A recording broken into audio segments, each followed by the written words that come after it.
So this is the Sacramento Valley, and this used to be much more flooded back in the day without dam structures. But still, you can see there's lots of water between us and the foothills off there in the distance. So this is the town of Colusa, which is next to the river. We can see some levees that protect it, and it looks like they're allowing water to go out toward the east again to accommodate all that water. I wouldn't want to be some farmers out there. They look like they're on an island. Here we are looking south, and out there in the distance is the Sutter Buttes.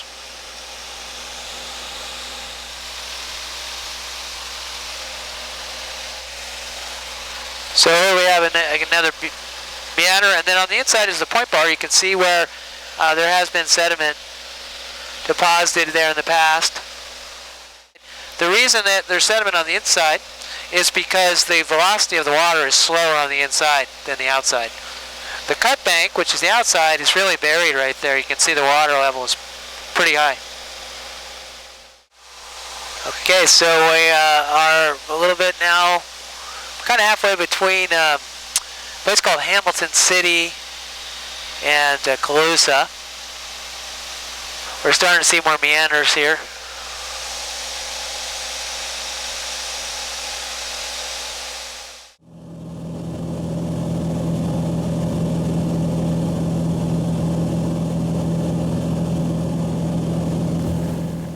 Hey, it's the summertime, and I am going to try to find the lower reaches of the American River. But first, a little bit of a chalk talk here on some of the characteristics and what are the lower reaches all about. So over in here, I have the lower reaches. You can see that it is a lot lower gradient. You know, it's flat. And then what that's going to do is slow down the energy in the river and start to cause a few other things. For example, deposition. You're going to see more silt and gravel beds and things like that that you just wouldn't see as much in the upper reaches, because the river now is going side to side in what we call a meandering river. So I've drawn that right in here, and you'll see that pattern throughout the world. Not exactly verbatim what it looks like on that drawing, but the same radius right in here is very similar whether you're in Brazil or here in the United States. So meandering rivers are very beautiful, and another thing about them is that they have limited incising. What does that mean? Well, that means that they're moving side to side. They are cutting this floodplain from side to side, but they are not really digging down like a deep V-shaped canyon you'd find in the upper reaches. Okay, so they're fairly, shallow. There's not a canyon there, and there's this floodplain. Now, if you look on the American River, I know that there's these benches, these terraces, and that is an indication of probably where the 100-year floodplain is. Okay, and that means it could flood anywhere between, 5, 10, 20, 100 years. But it is somewhere in that range, it will flood, and so we want to stay out of that. We don't want to build homes in that floodplain. And then right above that is something called the bluffs, and that's probably, the 500-year floodplain or above. It could be flooding there, kind of Noah's Ark kind of floods. But yeah, here in California, we do get these crazy floods. It's not very predictable. Now, let's talk about three terms over here, but the biggies are the, let me just grab my black pen here. The next one is the cut bank, and let me draw a profile of that. So if here's our river, and then on the outside typically is the cut bank. It's like a cliff right in here, and the reason for that is there's like this corkscrew, deepest part of the channel has a funny name called a thalweg. But it is where the cut bank is. And on all of these rivers that you see, you'd see the cut bank. Which side do you think? If the river's, let's say the river's going this direction, if it's coming this direction, it's going to be on the outside here, okay? This is the cut bank right on the outside of it. And then on the inside is a different term, and that's called a point bar. All right, so this is where you would see kind of deposition. It's very flat. You can put your tent there and go camping overnight.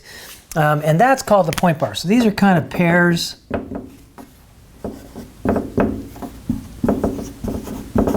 Okay, and that's where we have deposition occurring because the velocity of the river is slower there, and so those gravel bars and sand and so on can drop out.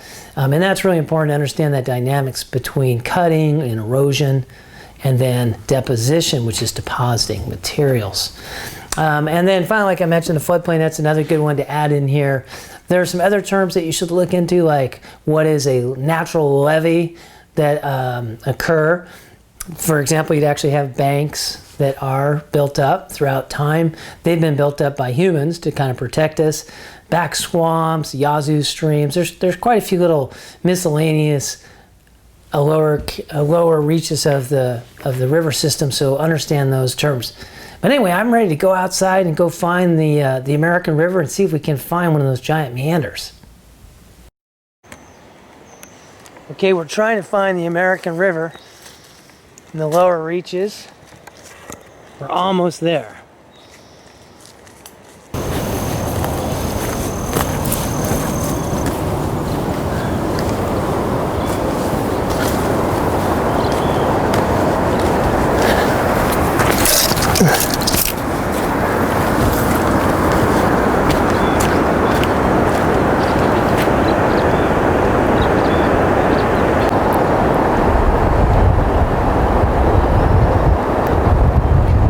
Hey, I'm on the American River in June, and we're in the lower reaches. So I wanted to talk about what are some of the characteristics of the lower reaches and then give you some terms.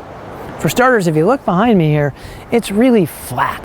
This is near the San Juan Rapid, which is really only where it starts to bunch up and create a little more excitement for canoes and rafters and inner tubers and such. But let's take a look. What is a meandering river?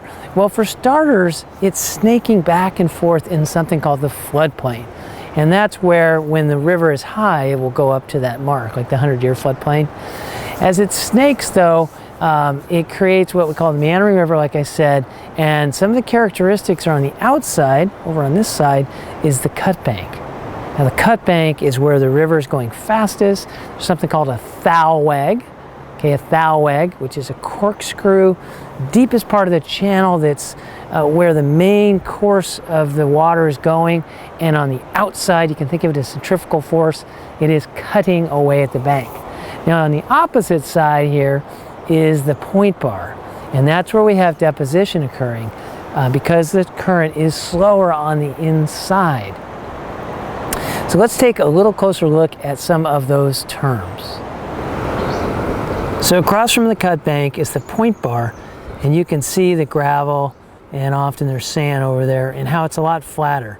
This is where the river typically is slower, especially during the flood, and starts to deposit this gravel and so on.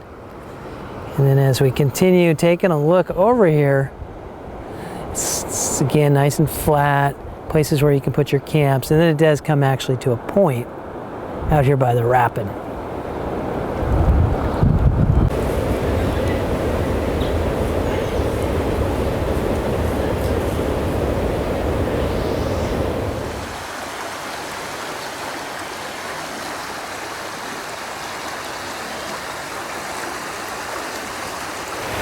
So right over there you can see the floodplain mark, probably the high water mark, and then off in the distance are some homes where would be the bluffs.